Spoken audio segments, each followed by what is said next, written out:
Olá pessoal, sejam bem-vindos. Hoje é a nossa primeira mensagem da série Vale a Pena Viver. A nossa série procura cooperar com a campanha chamada Setembro Amarelo, que é a campanha que se propõe a dialogar sobre o suicídio, a criar soluções, a abrir o diálogo, o espaço para pessoas que estão sofrendo na sua vida, têm um sofrimento emocional, estão se sentindo desesperançosas da vida, tem um espaço para falar, tem um espaço para conversar, para procurar soluções, né? Que não seja a solução drástica e última da tentativa da morte, né, do suicídio. É importante a gente, como igreja, pensar sobre isso, porque durante muito tempo o suicídio foi um assunto colocado à margem dos temas da igreja e simplesmente caracterizado como algo que se relaciona com alguém que desobedeceu a Deus ao ponto de estar fora do campo da ação de Deus, da igreja, e nós precisamos mudar essa mentalidade, nós precisamos romper algumas barreiras e nós precisamos entender que muito perto de nós, pessoas podem estar num sofrimento psíquico, emocional, num sofrimento de vida, num sofrimento de relacionamentos abusivos, num sofrimento de marcas do seu passado, ansiedade com o futuro, desesperança com relação à vida, vivendo uma vida sem sabor, sem alegria, ao ponto da pessoa cogitar essas coisas. Isso talvez durante um tempo ficou muito restrito a alguns grupos, mas hoje nós temos notícias e mais notícias a respeito de pessoas da igreja, de pastores, de líderes de ministério, que ou acabam conseguindo o suicídio ou tentam e por isso acabam passando por uma série de problemas. Esse tema do suicídio, então, ele tem chegado muito perto de nós e nós não podemos jogar para baixo do tapete. Nós precisamos falar sobre ele, precisamos entender sobre ele. E a nossa proposta com essa série é exatamente que a gente desenvolva uma perspectiva mais humanizada, mais compassiva a respeito disso. Eu quero trazer dois dados para você para que você entenda a importância desse tema. Uma das pesquisas diz que a cada 40 segundos no mundo, uma pessoa tenta o suicídio. É claro que grande parte dessas pessoas consegue, e isso certamente coloca um número de pessoas em sofrimento, as suas famílias, amigos, colegas de trabalho, um número enorme de pessoas também em sofrimento. E uma outra pesquisa, essa eu tive acesso a partir de um psiquiatra brasileiro, que há 40 anos ele trabalha com pessoas que tentaram suicídio e ele diz que muitas dessas pessoas que graças a Deus não conseguiram efetivar, vamos dizer assim, a sua tentativa de suicídio, que muitas dessas pessoas, ao serem acolhidas, ao serem tratadas, elas verbalizam que na verdade elas não queriam morrer, elas queriam era acabar com aquele sofrimento, com aquelas lembranças, com aquela sensação, e isso diz muito a respeito do papel que a igreja pode ocupar na sociedade, do cuidado com pessoas que sofrem. Então nós temos um desafio aqui de olhar para aquilo que as escrituras dizem a respeito disso, né?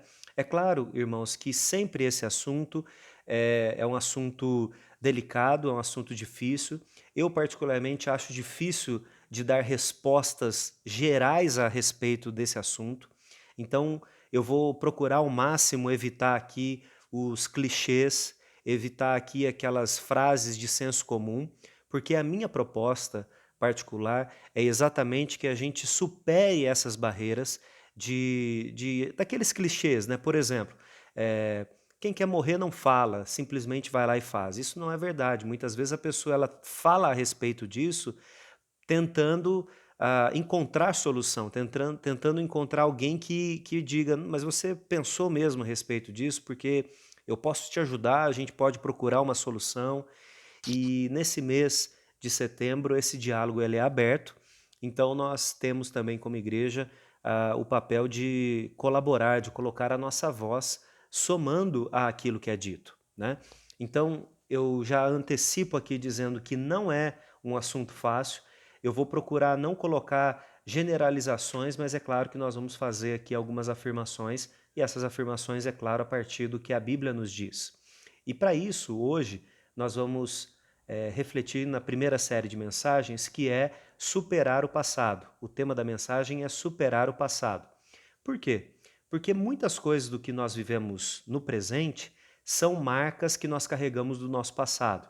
Então pode ser que você ainda esteja, por exemplo, passando por um luto de algo, de alguém ou de algo que você perdeu no passado, você ainda não superou isso. Pode ser que você esteja ainda lidando com as consequências de uma violência que você enfrentou no passado. Pode ser que você ainda tenha as marcas de uma traição. Pode ser que você, de alguma forma, tenha medo do presente por aquilo que você passou no seu passado, ou talvez te falte coragem. Então, as situações que podem trazer para nós um sentimento ruim, uma dificuldade em lidar com as coisas do dia a dia podem ser várias. É claro que aqui nós vamos falar sobre coisas que não são boas, porque aqueles pensamentos construtivos, positivos, aquelas experiências que nos levam a nos alegrar, essas são fonte, combustível para que a gente viva bem o nosso presente. O problema são aquelas experiências que nos travam, né? Aquelas experiências que nos paralisam, né? E de tudo isso que a gente pode falar, trauma, violência, traição, falta de coragem, medo, limites que foram impostos e você não consegue superá-lo, de todas essas coisas, a gente poderia resumir todas elas em uma palavra que seria culpa ou vergonha, porque na verdade, no caso de lembrar do nosso passado com pesar, a culpa e a vergonha elas são muito próximas. Então, quando você lembra de algo que aconteceu, normalmente a gente maneia a cabeça, normalmente a gente tenta fechar os olhos para esquecer aquilo, né? Como se fosse relembrar. E assim, se você passou por isso, e eu espero que não, mas se você tem alguma coisa no seu passado que te marcou desse jeito, muitas vezes voltar ao lugar onde isso aconteceu te traz esses sentimentos, encontrar com pessoas que fizeram isso com você ou que estavam naquele momento, faz você relembrar isso. Muitas vezes o cheiro de um perfume, muitas vezes uma música que era ouvida na época, isso tudo tem um poder de nos relembrar. E se você parar para tentar decifrar o sentimento que está por trás de tudo isso, ele é muito parecido com a culpa ou com a vergonha. E o que essa vergonha e culpa fazem com o nosso presente, fazem com o nosso dia a dia?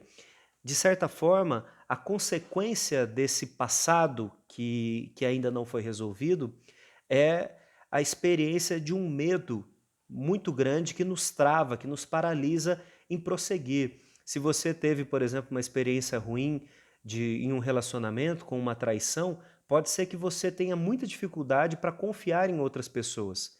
E, de certa forma, se você passou por uma experiência ruim em um relacionamento amoroso, de uma traição, por exemplo, pode ser que você generalize essa falta de confiança para todas as relações. E aí você não vai ter um amigo, você não vai ter uma amiga, você não vai confiar até mesmo nas pessoas da igreja. Se você faz parte hoje da igreja, eu acredito que assistindo esse vídeo, no mínimo você tem o interesse na igreja. E isso afeta a nossa comunidade. Não que eu estou trazendo uma responsabilidade ou uma culpa para você pela comunidade, mas o que eu estou dizendo é que muitas vezes essa falta de confiança que é gerada por uma traição anterior ou por algum problema anterior pode afetar a sua vida hoje. Você não consegue desenvolver relacionamentos saudáveis por causa daquilo que aconteceu. É possível também que você viva num estado deprimido ou tenha de fato depressão. E eu preciso parar aqui um minuto para dizer uma coisa para você. Como eu estou propondo aqui, nós vamos falar sobre temas relacionados com essa questão do suicídio e depressão e ansiedade e essa paralisação que a gente enfrenta muitas vezes na nossa vida, essa falta de esperança. Mas eu preciso incentivar você, se você se vê em um estado crítico, que você procure um médico, que você procure um terapeuta, que você procure uma, uma, alguém qualificado para o serviço, né, para ajudar você. Às vezes os cristãos, principalmente os protestantes, têm uma dificuldade em tomar medicamento, e especialmente medicamento psiquiátrico, porque acha que isso simboliza uma fraqueza espiritual. Não é uma fraqueza espiritual a gente tomar um medicamento. Pelo contrário, é um ato corajoso nosso para com a vida, porque nós entendemos, a não ser que eu esteja errado, você pode depois me corrigir, eu não acredito que o diabo ele tenha universidades de medicina, muito menos laboratórios farmacêuticos para elaborar, para construir medicamentos que ajudam a estabilizar o humor, que ajudam a levantar alguém que está com um estado deprimido ou então aplacar a ansiedade de outra pessoa.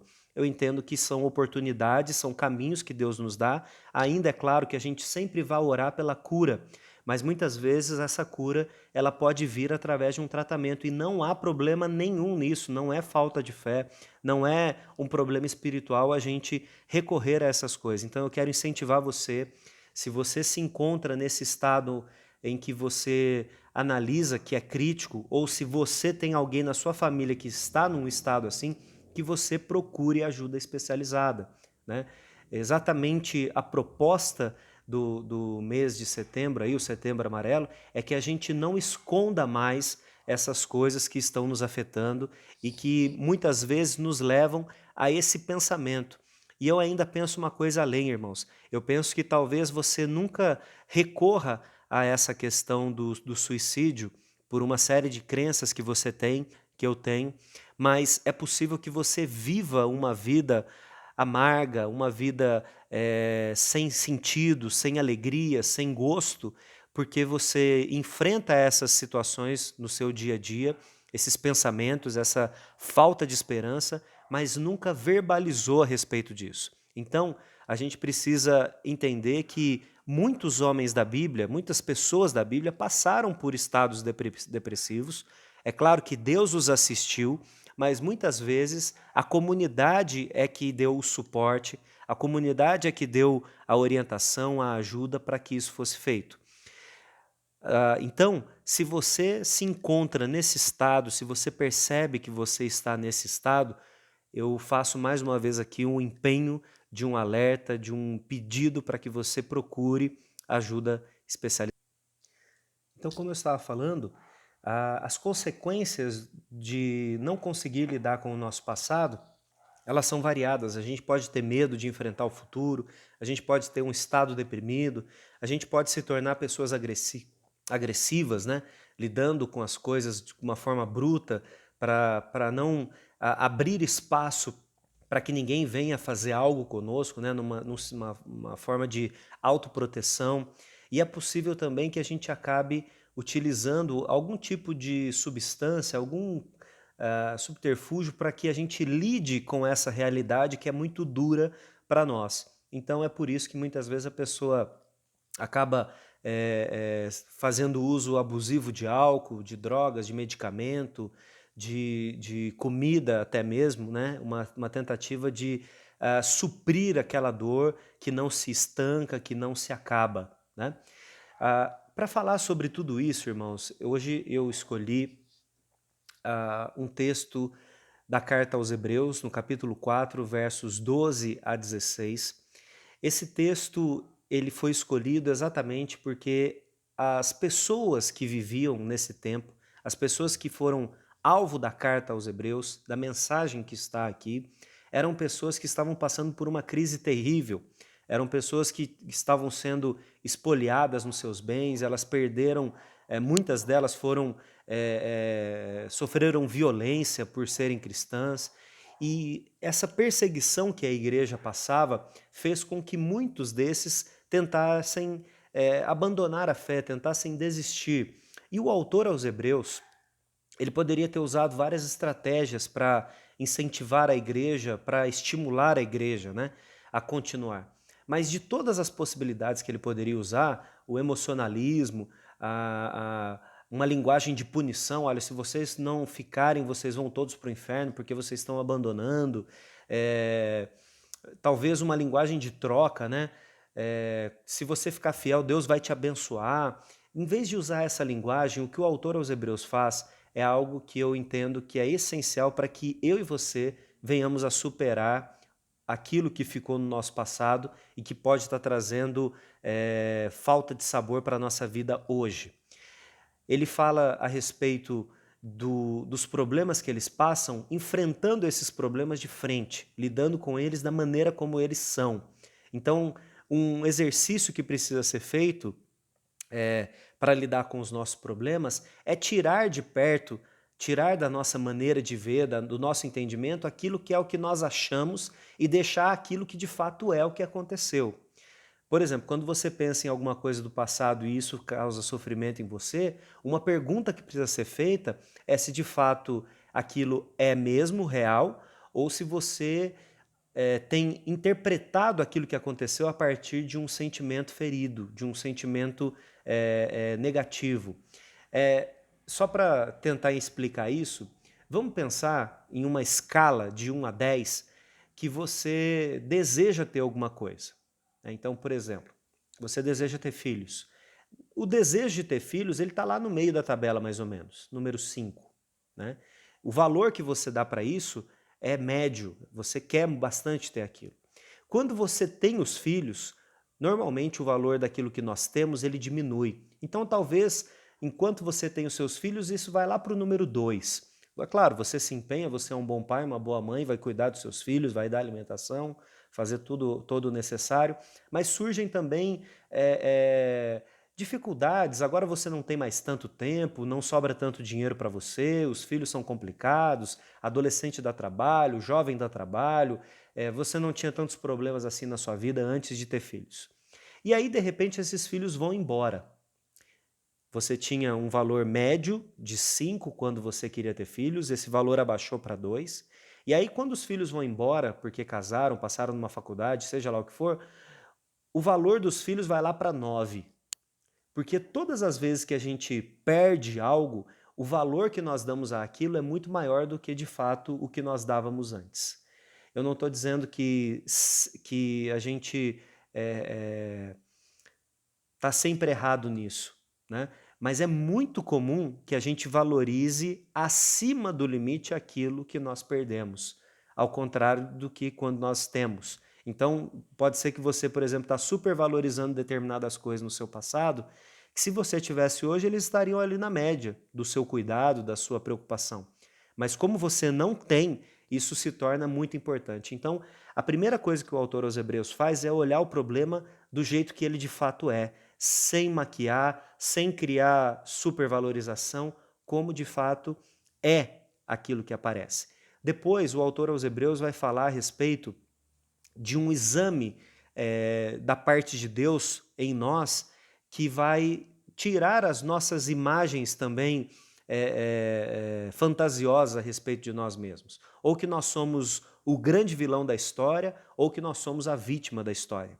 A Bíblia nos ajuda a entender que nós somos pecadores e estamos vivendo com outros pecadores. Isso significa que as nossas relações invariavelmente vão ter problemas, causadas por nós ou causadas por outra pessoa. Mas quando nós fazemos um exame honesto a respeito disso, nós podemos melhorar a nossa forma de lidar com essas situações. Por fim, o autor aos Hebreus ele vai falar a respeito de um relacionamento que é suficiente para que eu e você superemos o nosso passado, lidemos de forma plena com o nosso presente e tenhamos um futuro sem que isso nos consuma, sem que isso tire o nosso sono, sem que acabe com a nossa alegria. E esse relacionamento é um relacionamento com Jesus. Então eu gostaria de convidar você a observar o texto de Hebreus, no capítulo 4, e nós faremos a leitura a partir do verso 12. Diz assim o texto: Porque a palavra de Deus é viva e eficaz, e mais cortante do que qualquer espada de 2 gumes, e penetra ao ponto de dividir alma e espírito, juntas e medulas, e é apta para discernir os pensamentos e propósitos do coração. E não há criatura que não seja manifesta na sua presença, pelo contrário, todas as coisas estão descobertas e patentes aos olhos daquele a quem temos de prestar contas. Tendo, pois, a Jesus, o Filho de Deus, como grande sumo sacerdote, que penetrou os céus, conservemos firmes a nossa confissão, porque não temos sumo sacerdote que não possa compadecer-se das nossas fraquezas. Antes, foi ele tentado em todas as coisas à nossa semelhança, mas sem pecado. Acheguemo-nos, portanto, confiadamente junto ao trono da graça, a fim de receber misericórdia e achar graça e socorro em ocasião oportuna. Irmãos, então o texto começa falando a respeito da palavra de Deus e aqui nós temos muito mais o entendimento da palavra de Deus do que o livro que muitas vezes nós temos ou o aplicativo que nós temos no nosso celular. Aqui, quando se fala sobre a palavra de Deus, se fala a respeito de tudo aquilo que Deus nos ensinou e isso está concretizado na pessoa de Jesus Cristo. Então, quando nós nos encontramos com Jesus, um exame apurado é feito de nós. Então, a Bíblia, ela é viva no sentido que ela é atuante. Quando você ouve um versículo, quando você lê um versículo, quando você aprende algo a respeito de Jesus, isso não é uma coisa que você simplesmente recebe e ele depois desaparece. Ele continua vivendo em você.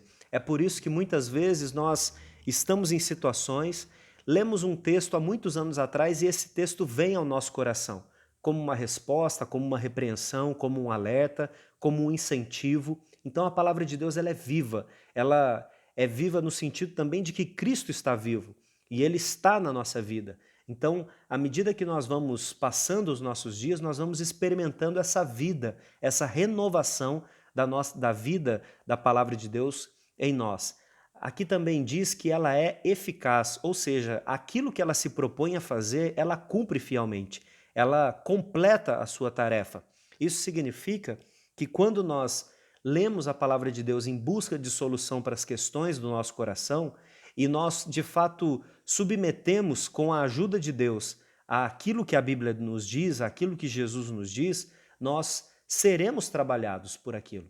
E ser trabalhado pela palavra de Deus implica numa consequência quase que lógica, que é o verso 13, de que nós estamos despidos diante de Deus. Então, não há desculpa, não há vitimismo, não há gente que bate na mesa, que fala mais alto diante de Deus. Todos nós somos iguais perante Ele.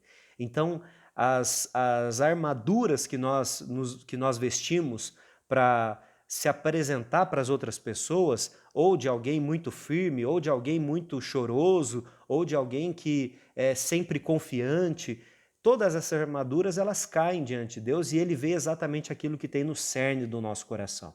E quando Ele faz isso, não há surpresa. A boa notícia é que diante de Deus nós não precisamos fingir papel nenhum. Nós não precisamos levantar as nossas armas com medo de que Ele toque o nosso coração. É exatamente o que eu e você precisamos que Ele faça. Que Ele toque o nosso coração, que Ele nos abençoe, que Ele nos transforme, que Ele tire de nós aquilo que nos incapacita de seguir adiante, de viver a vida como de fato ela tem que ser. Porque ao encontrarmos com a palavra de Deus, ela é como uma espada que penetra profundamente no nosso ser, e aqui o texto diz que ela divide o pneuma da psique, ou seja, o espírito da alma. Duas coisas que são ligadas, que nós não sabemos onde uma começa e ela termina. Elas são juntas. Não existe como a gente pegar um corpo lá numa aula de anatomia e falar, olha, isso aqui é o espírito, isso aqui é a alma. Não existe, é uma coisa que é indivisível. E a ideia aqui é que a palavra de Deus ela é tão perfeita, tão afiada, tão qualificada que ela consegue até mesmo dividir aquilo que é indivisível. E ela chega aonde nós muitas vezes tentamos esconder.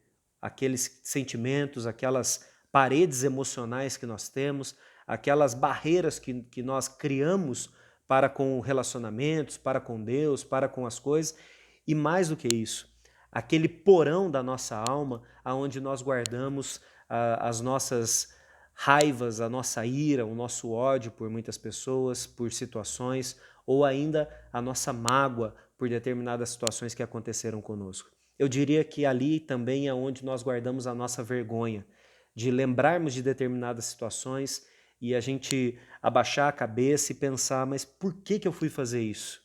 essa vergonha, né? E quanto mais pessoas sabem do que aconteceu conosco, mais vergonha parece que a gente tem a respeito daquilo. Tudo isso, a palavra de Deus entra e abre e mostra, né? Uma outra coisa que o texto diz, usando aqui a figura do sumo sacerdote, é que Jesus é o sumo sacerdote que nos assiste. Antes, havia lá no Antigo Testamento aquele homem que entrava para fazer o sacrifício, aspergir ali o sangue no Santo dos Santos, ali na Arca da Aliança, em favor do povo. Hoje nós temos um sumo sacerdote muito mais qualificado. Esse entrou no céu, esse está diante de Deus Pai. E isso significa que ele tem toda a autoridade, ele é superior, infinitamente superior a qualquer homem. Mas ao mesmo tempo, ele é aquele que experimentou todas as nossas tentações. Você já foi traído? Jesus também foi traído. Você já foi rejeitado? Jesus foi rejeitado. Você teve uma vida dura? Jesus teve uma vida dura. Você sabe o que é ter os seus planos, entre aspas, frustrados? Jesus também, de certa forma, tinha dificuldades ali no seu trato com as coisas, né? Muitas vezes ele verbaliza isso para os discípulos. Vocês são tardios em entender, vocês têm dificuldade em entender as coisas, né? Mas é claro que o plano de Deus ele se cumpre porque ele é soberano acima de todas as coisas. Mas o que eu quero dizer é que Jesus ele se identifica exatamente com todas as nossas necessidades e por causa disso ele é altamente qualificado para nos socorrer, para socorrer a você e socorrer a mim. Então, se nós estamos no estado de desesperança, nós podemos olhar para a palavra de Deus como uma solução, porque ela é aquela que nos mostra o problema de fato como ele é, ela nos mostra de fato como nós somos e ela mostra de fato o que nós precisamos, que é um relacionamento. Nesse mês de setembro, mais uma vez, nós estamos falando da necessidade de não ficarmos sozinhos, mas a Escritura diz a respeito da necessidade que nós temos da nossa vida espiritual não ser solitária. Além da igreja, além de companheiros, de conselheiros, de pastores, de líderes, nós precisamos da presença de Jesus na nossa vida, nos instruindo, cuidando de nós, nos amparando. E o texto aqui que nós lemos vai chegar no verso 16 dizendo que nós precisamos tomar uma postura. E a postura é assumir a nossa necessidade e a chegar diante do trono da graça confiadamente. Deus não vai dizer, mas você não está qualificado para ser cuidado por mim. Pelo contrário, Ele sabe quem nós somos e Ele sabe aquilo que nós precisamos de fato. Então, você pode abrir mão das suas desculpas com relação ao seu passado, para de fato enfrentar a sua vida e tomar as rédeas, ou então pegar as rédeas da sua vida e entregá-las a Deus. Porque muitas vezes, com relação ao nosso passado, nós acusamos as pessoas, né? Nós não assumimos a nossa participação naquilo. Ou nós assumimos toda a culpa por aquilo, né? Pessoas que passam por abuso na infância normalmente carregam um peso de que elas são responsáveis pelo abuso que o adulto fez com ela. Isso não é correto, isso não diz respeito a toda a verdade. Inclusive, nós iríamos aqui longe num questionamento se de fato a criança tem alguma responsabilidade sobre isso. E talvez essa pessoa de fato ela seja uma vítima, né? No caso, a maior parte das crianças, elas se enquadram nessa condição. A questão, irmãos, é que depois de adultos, muitas vezes nós continuamos ainda fragilizados com aquilo que aconteceu na nossa infância, com aquilo que foi tirado de nós na nossa infância, né?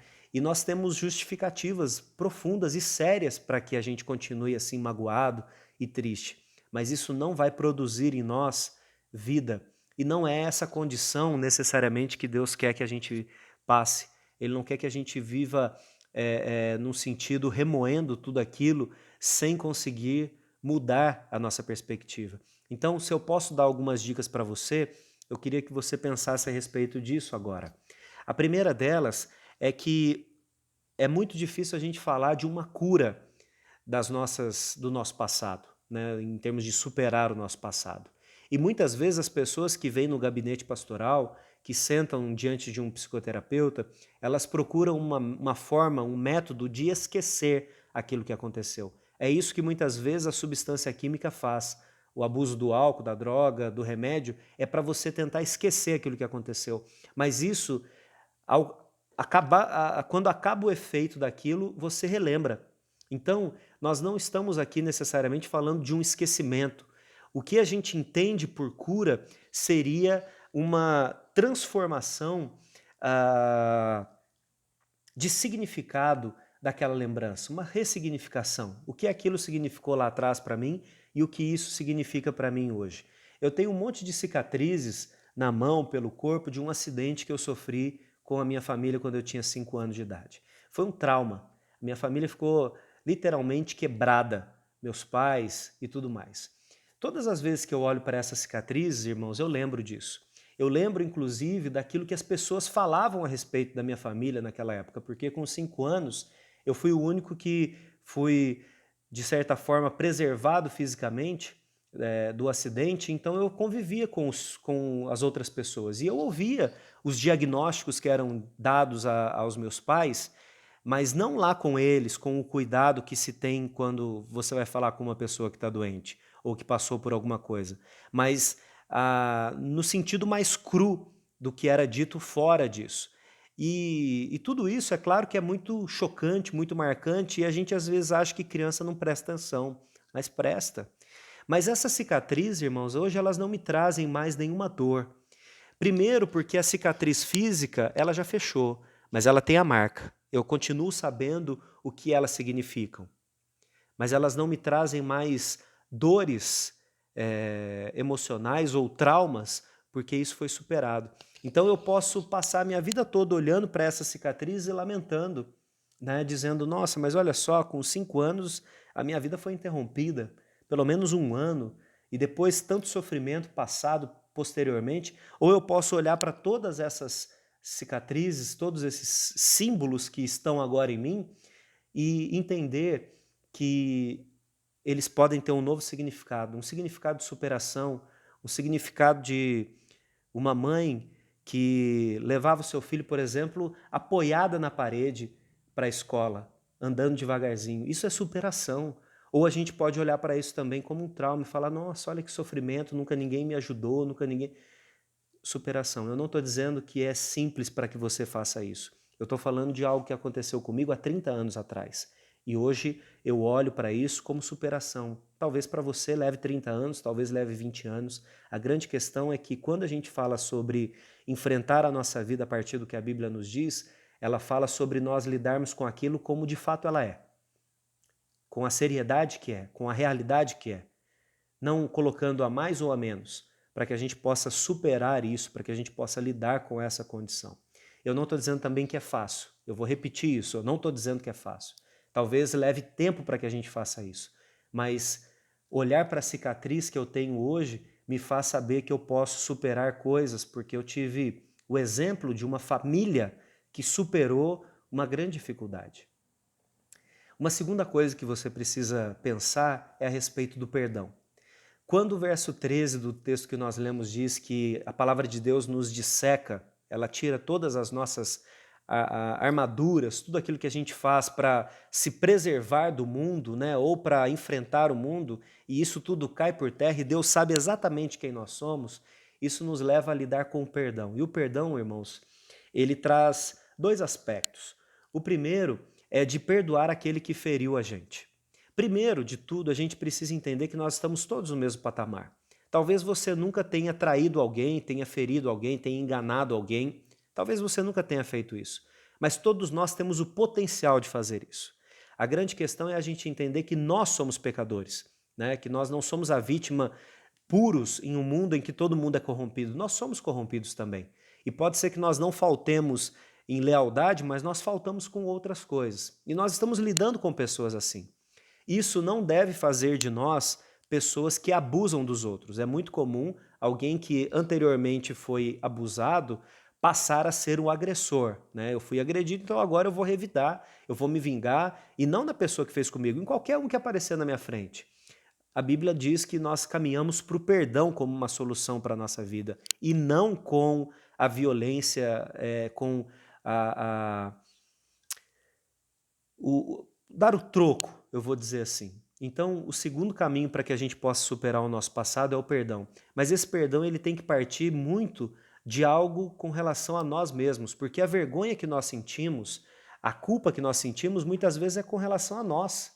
Como que eu fui confiar naquela pessoa que eu sabia que não prestava? E aí a gente vai cultivando esse pensamento e isso vai é, é, causando uma ferida muito grande na nossa alma, ao ponto da gente começar a duvidar das nossas decisões, daquilo que nós fazemos, até com relação à nossa relação com Deus, né? E, irmãos, só existe um tipo de pessoa que não tem culpa ou vergonha no mundo. E essa pessoa, ou essas pessoas, são os psicopatas. Ou seja, eles dentro do quadro normal de uma pessoa, eles estão fora, né? Eles são predadores sociais, a gente diz, né? Então eles não têm culpa, não têm remorso, não têm vergonha, não têm nada. E eles seguem a vida deles passando por cima de quem for. Se a gente lida com uma pessoa dessa, ainda assim a gente precisa perdoar, porque o perdão não é com relação muitas vezes a outra pessoa, é com relação a nós mesmos, ao nosso progresso, à nossa saúde mental, à nossa saúde espiritual. Então nós precisamos pensar sobre isso e pedir a Deus. E mais, a gente precisa entender que muitas vezes o perdão para nós, irmãos, vai ser um processo. E talvez hoje você ainda não consiga lidar com isso, mas você precisa começar a apresentar isso diante de Deus, porque talvez daqui 6 meses você já consiga lidar um pouquinho melhor, daqui 1 ano um pouquinho melhor, e assim até o ponto de você passar do momento em que você quer que a pessoa seja punida por aquilo que ela fez e chegue no ponto em que você tem compaixão por ela e você passa a fazer inclusive aquilo que Jesus disse, que é orar pela sua vida, né? E o último tópico que eu quero falar com você hoje é a respeito do aspecto de você falar a respeito dessas coisas que aconteceram com você. O Setembro Amarelo, como eu disse, é essa proposta de que a gente coloque em cima da mesa, em diálogo, aquilo que nos fere, aquilo que ainda continua nos machucando, para que a gente consiga ter saúde mental, saúde física, saúde espiritual para lidar com o nosso dia a dia. Inclusive, no mês de setembro acontece a divulgação de um projeto, eu não vou saber explicar exatamente para você, que é o chamado CVV, Centro de Valorização à Vida, e tem um número, né, que se eu não me engano é 188, que você pode ligar e ali você vai ter uma escuta qualificada, uma escuta empática, e você pode fazer isso buscando essa ajuda para o momento que você enfrenta. Mas é extremamente importante que a gente fale a respeito daquilo que aconteceu conosco, com alguém, para que a gente consiga superar. A Bíblia usa uma expressão que é confessar, né? Então, se você se lembra do Salmo de Davi, quando ele está em pecado, ele diz que enquanto ele não confessou, os ossos dele envelheceram, a sua pele envelheceu, ele se sentia como que morrendo rapidamente, porque aquilo pesava sobre ele. Mas no momento em que ele confessa, ele se abre. A ideia, irmãos, de confessar a Deus, é claro que é uma coisa exclusiva. Eu não vou perdoar o seu pecado, ninguém aqui vai perdoar o seu pecado. Mas quando nós encontramos alguém que possa nos ouvir e que compartilhe conosco aquilo que nós estamos enfrentando, nós temos uma chance muito maior de superar rapidamente isso, né? Primeiro porque nós vamos ter comunhão, primeiro porque a gente vai ter comunhão e isso vai fazer com que a gente se sinta fortalecido. Segundo porque a gente vai ter alguém orando conosco e por nós a respeito disso. Eu não estou dizendo que é para você sair falando para qualquer pessoa, estou dizendo para você procurar gente qualificado para fazer isso. Nós temos muitos irmãos maduros na fé que podem ouvir você, que podem acolher você de alguma coisa que você fez e que pesa no seu coração, mas que você procure alguém para falar. Então, irmãos, dentro de tudo o que a gente pode falar, e esse assunto aqui ele vai longe, porque tem muita coisa para a gente pensar, eu quero terminar aqui dizendo para você que nós temos acesso ao trono da graça de Deus. Isso significa que eu e você podemos, em qualquer momento, recorrer a Jesus e que Ele é a companhia principal que nós precisamos para superar o nosso passado, para vencer o nosso passado. Ele nos encontrou lá atrás e nos trouxe até aqui. Então é Ele que pode nos levar daqui para frente com alegria, com paz e com tranquilidade. Se você está precisando de ajuda, nós estamos à sua disposição. Nos procure, manda uma mensagem, fale conosco, nós queremos ajudar. Isso pode acontecer com qualquer um, com qualquer pessoa. Na verdade, acontece. é que muitas vezes a gente não fala. Mas vamos viver a vida que Jesus nos propõe, que é uma vida plena. E isso começa a partir dessa amizade, desse vínculo que nós estamos criando a partir dessa reflexão. Que Deus te abençoe e até a próxima.